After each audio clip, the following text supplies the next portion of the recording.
Hey, Caitlin, look at me. It's Uncle Billy. And I have your picture right here. And I'm doing what's called a screencast because I learned how to do this today for school.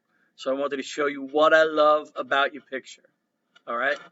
Number one, look how cute you are. I mean, you're so little and cute and blonde, and you're floating in the air somehow. That's great. Look, oh, I'm floating in the air too. Awesome. And then over here, I'm bald, and you got me bald. And there are my glasses. And kind of if I do this, because my face is so fat, you can't even tell I have ears.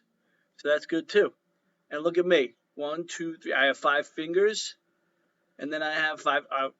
Awesome. We're wearing the same thing, so that's cool. And uh, I didn't notice at first, but it says "I love you," so I got the message right there. So I want to thank you for the picture. I love the picture. Picture's great, and I will cherish it forever. And one day when I'm over there, we'll spray some Lysol on it, and then you give it to me. All right? Talk to you later. Bye.